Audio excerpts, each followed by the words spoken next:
Former President Donald Trump spoke at a rally in Ohio on Tuesday, April 2, where he struggled to remember the name of the state's Republican nominee for the Senate, Bernie Moreno. This slip-up was mercilessly mocked online, with many of the GOP leader's biggest critics calling him out for his mental acuity and enormous ego. During the rally, Trump took credit for a number of Ohio Republicans winning elections over the last 7 years, sharing, "I did it for Mike Rogers, he went up 60 points or something in one night. I did it for..." He was fighting to remember the names of other candidates he supported, and avoided being specific with any one of them moving forward. He told the crowd a gentleman running for the Senate, really good man running for the Senate in Ohio. He ended up winning by 21 points, and that was a good one, you will all know about that one. And now I'm doing it for this gentleman. A clip of the speech was shared on X, formerly known as Twitter, in a post by Ron Filipkovsky from Midas Touch.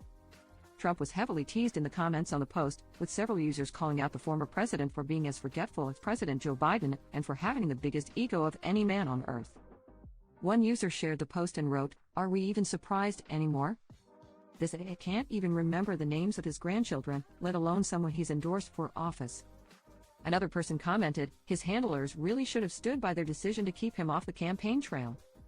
I honestly think he's starting to have a worse track record with gaffes than Biden."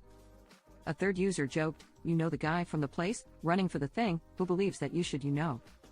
I love that guy, Trump."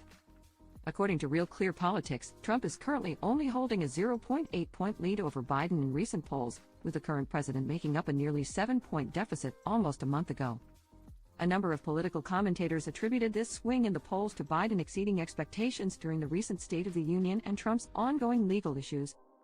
The former president is currently charged with 91 counts across 4 separate indictments in D.C., New York, Georgia, and Florida.